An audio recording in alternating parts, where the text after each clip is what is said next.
Mexico, one plate at a time, is made possible by these funders. The cuisine of the Yucatan Peninsula has a heritage that dates way back to the time of the Mayans. But travel to the heart of Merida today, and you'll witness a food revolution called the New Yucatecan Cuisine. It's a movement originally spearheaded by Chef Roberto Solis at his restaurant Nectar. His modern interpretation of local dishes beautifully pays homage to the ingredients of the past. I visited Roberto to delve more deeply into what this contemporary Yucatecan cuisine is all about.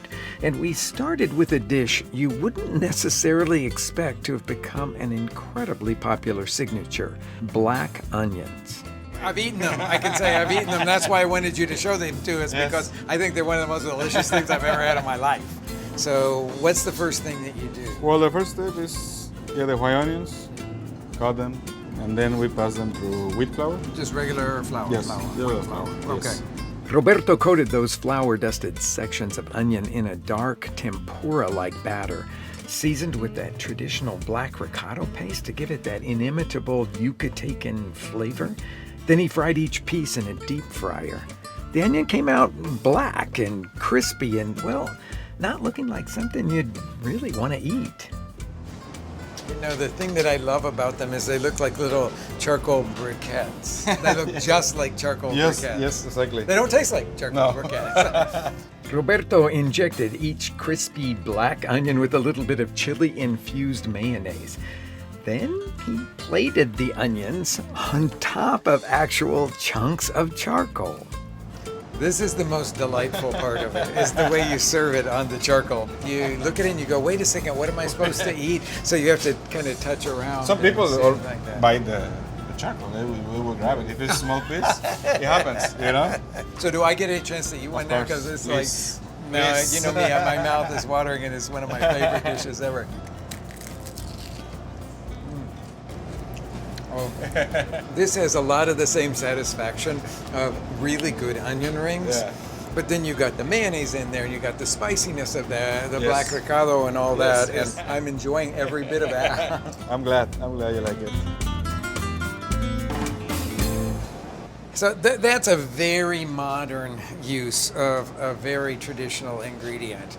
So how do you define, well, your cuisine, but I guess more broadly than that, what is modern Yucatecan food? So I think it's more like an evolution without redoing typical dishes. Because if you want to play with a traditional dish, it has to be way much better. It has to be better. Well, no, that's what I have seen, not only in Mexico, but in other places, that when a lot of chefs approach a traditional dish and they try to make it different, they don't make it better. Exactly. And so you go, well, I'd really rather have the other thing. Now, so the onions like that, that's not a traditional dish at all, No. but it tastes like it belongs here because it's got the black ricotta as the main flavoring in there, and it's very delightful. It's fun. It's like everything about it is really wonderful. So, what is your philosophy of how you put together a plate? What are you trying to capture on a plate as a chef? When you come to the restaurant and eat, we want you to feel in time and the flavors of the place you are.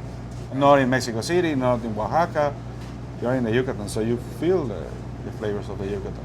What are the most emblematic ingredients from this region that you would want everybody that comes here to taste, that you think are the coolest things that you have? I think Creole pork, like they call it, yeah. hairless pig. The hairless pig, the special Creole pork, yeah. And then you have the fruits, all the citrics, very famous. We are famous for it, like a sour orange.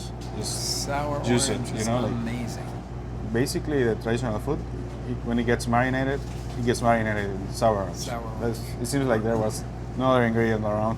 One thing that you brought to my attention that I wasn't aware of was about the special octopus that is endemic here in the waters just north of where we are right now on the coast, like around Progreso and Celestun Yes. and that. They call it now a Mayan octopus. Yeah. And it's small. I mean, it's not a really huge one. It's like 2 kilos, the biggest ones, 2.5 maybe. Great. So you have some ingredients out here, and I see a piece of that Mayan octopus there. What are you going to make out of it? So We want to do a pork chuc. That is a traditional dish made out of pork and it's grilled. It's grilled. But instead of using the pork, we're just going to use octopus. That's it. Nice. Okay, let's go to the grill. Okay. What I really like about Roberto's food is that, he's lived all over the world and cooked in different places. And he has brought that experience back to his native land. His food is very modern in that regard because he's worked in very modern restaurants, but it resonates with this place. It's those two elements, it's the experience and the tradition that meld together to make the best food. That tender grilled octopus was put on a plate with a couple of dollops of avocado puree and some charred onions dressed with a little sour orange. Roberto mixed up a green sauce made of juiced herbs, more of the sour orange, and a special pink sea salt. So that salt is a salt I haven't seen before. Tell me about that. Well, this a salt that is from Celestun, a beach, a town here. The one that's famous for all the flamingos, All the flamingos, right? yes. Ah, nice. But now it's becoming very famous as well for the salt. And also I have pink salt because with this little Little microorganisms yes, that are in there. that's the ones yeah, that give the color to the flamencos Yeah. and to the pink salt that we have here. Very nice. Roberto introduced traditional grilled tomato flavor in a puree that he spooned onto the dish. He drizzled on some olive oil, a sauce made from a thickened version of Yucatan's classic lima soup, and cilantro. Pork chuc de pulpo. Beautiful. That is really a beautiful dish.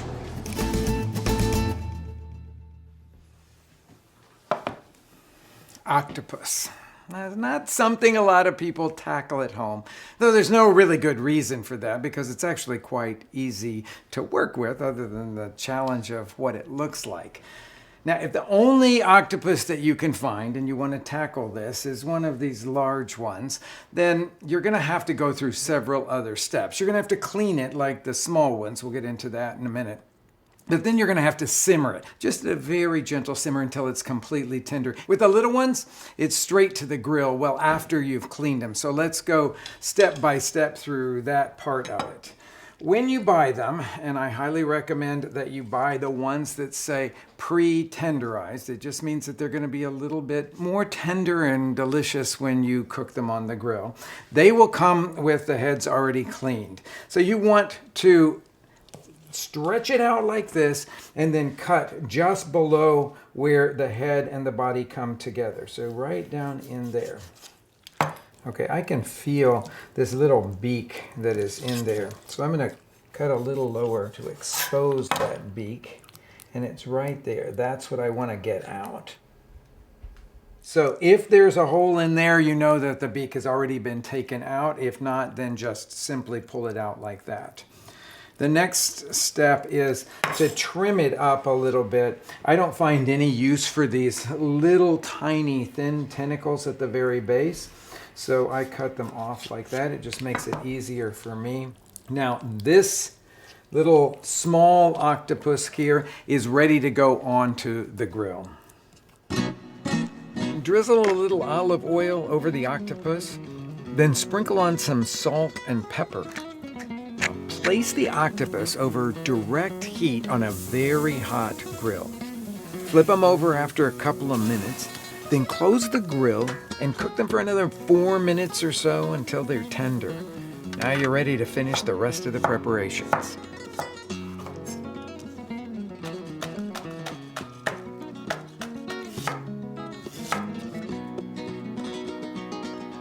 Now olive oil to coat the bottom of a pan pretty heavily.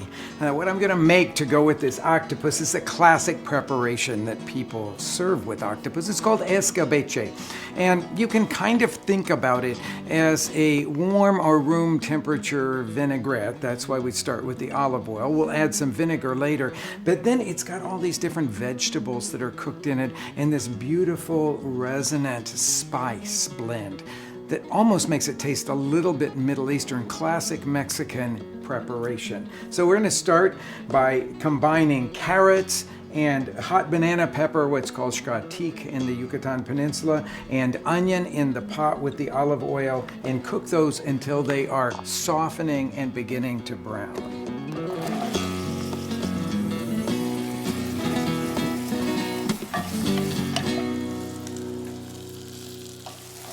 And now onto the spices. It's a beautiful blend of spices. We have cumin, cloves, and allspice. So you can see we're going both what we think of as savory and sweet together. Black pepper and cinnamon, and then some bay leaves. All freshly ground except for that Mexican cinnamon stick and the bay leaves, of course. Our next is about a cupful of chicken broth. This will help everything to simmer beautifully together. And 3 tablespoons of vinegar. I'm using apple cider vinegar here, but pretty much any vinegar that you like will work. Each one will give it a slightly different characteristic.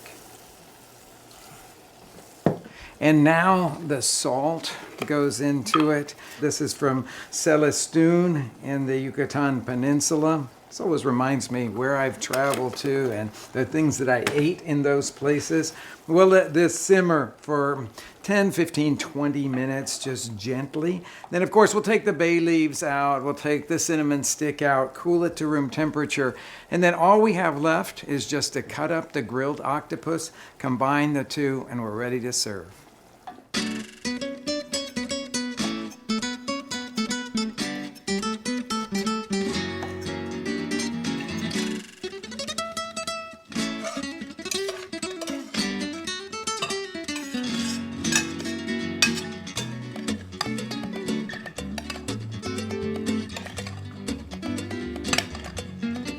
To scoop some of our octopus in escabeche into a serving dish. I like to get some of the juicy part of it in there as well.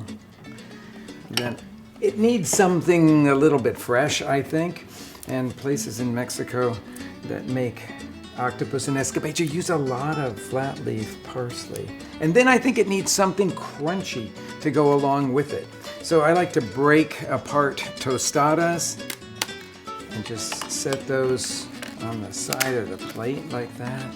The nice thing about a dish like this is that you can make it up a day or two in advance, put it in the refrigerator, and it'll just get better.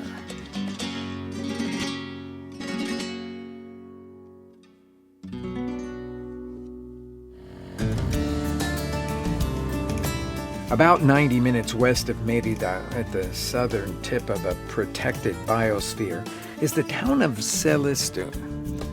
It's a charming little fishing village located right on the Gulf of Mexico. ¿Cuáles son los pescados que tienen? Mero y negrillo. Mero y negrillo. And while some tourists come here for the beaches and the flamingos, the chefs come here for the salt. Now, tiny little aquatic crustaceans give the water its pink hue. Well, the water and the famous flamingos, as well as the salt. Jorge Omar Cruz was my guide at this amazing spot. He explained that the combination of salt water and fresh water here gives Celestun's salt its unique flavor. And he showed me how they harvest the salt all by hand. The salt is shoveled up from the bottom into a small boat, then transferred into a large bucket. Now, the bucket of salt gets carried to one of the larger salt piles where the salt dries in the hot coastal sun.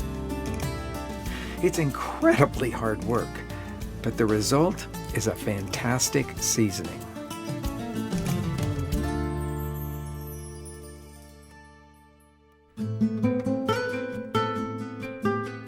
Another very popular ingredient in Yucatan is pork. While Roberto's dishes at Nectar tend to be a little on the lighter side, he does have one preparation that elevates a very special cut of pork. That's seared pork belly. The pork belly is marinated, then cooked vacuum sealed with olive oil in a circulating water bath until it's completely tender. Then, when he's ready to serve, he crisps the skin side of the pork belly in a skillet, weighting it down so that it sears evenly. Roberto slices the meat and arranges the pieces on a plate, along with cubes of grilled pineapple and tomatillo that are lightly dressed in olive oil and sour orange. The final accompaniments are little slices of guero chili, an avocado puree, grilled onion, and of course some cilantro.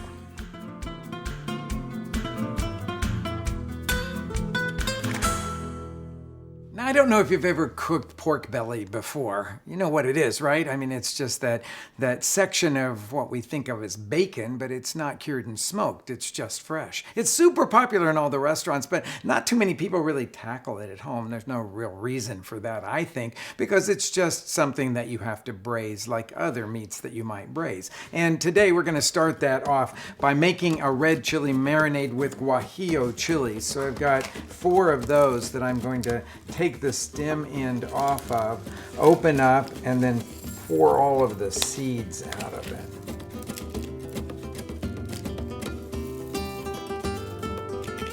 And those are going to go into a blender jar. Just take the top off there. And I'm going to tear them up as I put them in, just because that will help them to blend more quickly with everything else that's going to go into this red chili adobo-like marinade. Now 3 cloves of garlic. Another chili that I'm going to put in is the chipotle chili. Fish one of those guys out. You know, this is the smoked dried jalapeno that has been kind of reconstituted in this beautiful little vinegary tomato juice. Some Mexican oregano. Of course, this is a marinade, so we're going to need a good amount of salt. A dash of vinegar, just a tablespoon or so. And then for this particular one, because I think it goes so well with the flavor of pork belly, I'm going to add just a little bit of sweetener in the form of dark brown sugar. If I was cooking in Mexico, this would be piloncillo. That's the cone sugar, the unrefined cone sugar chopped up in place of that. And now I need a couple of cups of water.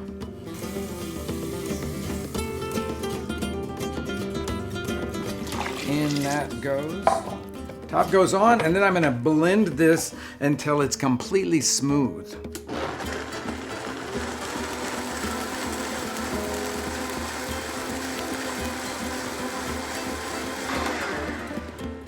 Now, because the chilies weren't soaked before they were blended, I really need to strain this to make sure that I get all of the little particles of chili skin that weren't completely ground up. Not very much of that.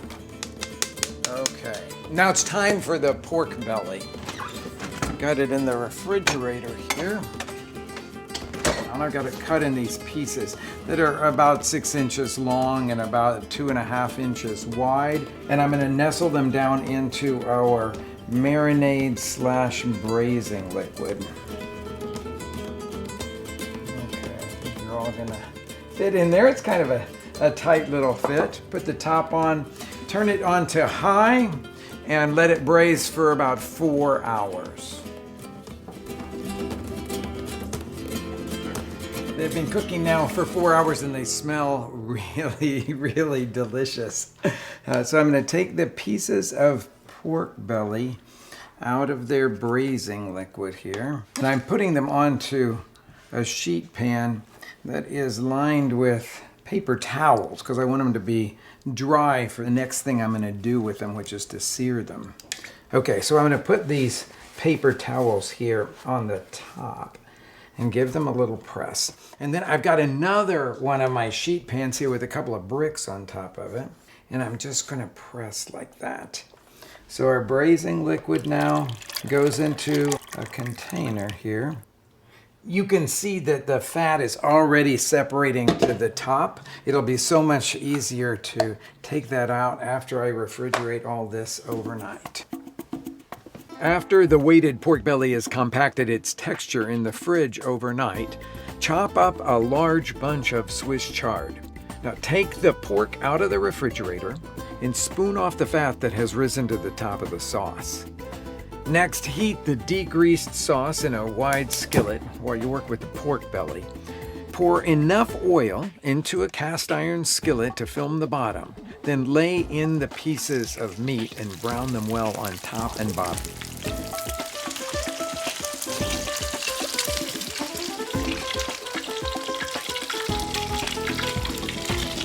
Boy, these look so beautiful. They're getting almost ready, almost hot through. So it's time to add the Swiss chard to the braising liquid that's reduced a little bit now. And I'm going to turn that in the pan until these are completely tender. A little bit of body still left in them. That'll take about 7 or 8 minutes.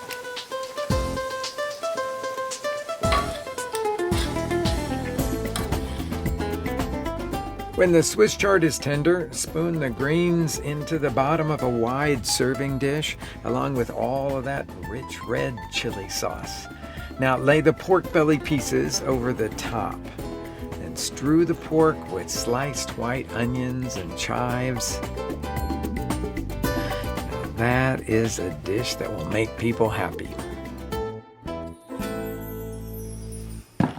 One of the most popular desserts, old-fashioned desserts that you find in the Yucatán is called manjar blanco. It's a milk-based custard with a nice infusion of cinnamon, and you just think about it as that really comforting mouthful. It's a little simple for me, typically, so we're going to dress this up with some other flavors, primarily coconut milk, which I think gives it a tropical flavor and really delicious. But I'm also going to show you what I think is the absolute simplest, most foolproof way to make it. The manjar blanco starts with a whole can of evaporated milk. Pour that into the blender along with an entire can of coconut milk, scraping in all of the butter-like solids that might stick to the sides. Add 2 3/4 cups of whole milk to the mixture and 1 1/4 cups of sugar. And to thicken this pudding, add 1/2 cup of cornstarch to the blender jar. Now blend everything together.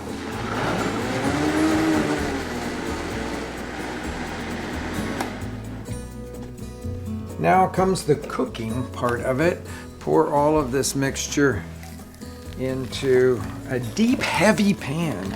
Okay, last ingredient here is the Mexican cinnamon, the one that's really flaky. You'll find it in the Mexican groceries called canela. I'm going to put this over medium-high heat, and it's in a really heavy pot. Heavy pot will ensure that it doesn't burn in spots as you're whisking it and bringing it to a boil. Now, whisking should be done continuously for this, and as the milk heats, the cornstarch will thicken, and you'll have a beautiful, silky pudding, manjar blanco.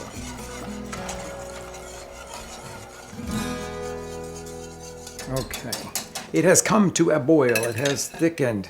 It smells so good. Got to get the cinnamon out of here, so strain that out. And then it's very simple because this is a very homey kind of dessert. I'm going to simply ladle it into some decorative little cups, then refrigerate it for about 2 hours or so for it to cool down completely and finish setting.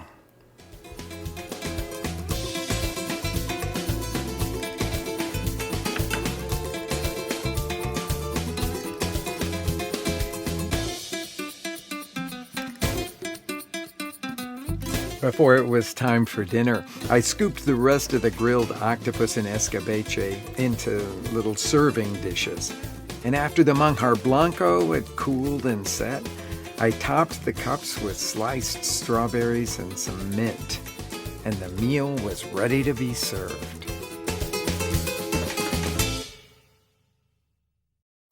Okay, so I fired up your appetite. Some of my favorite dishes, entertaining tips, and Mexican travel inspirations. Well, now I want to hear what you have to say. Visit us at rickbayless.com/TV for recipes and a whole lot more.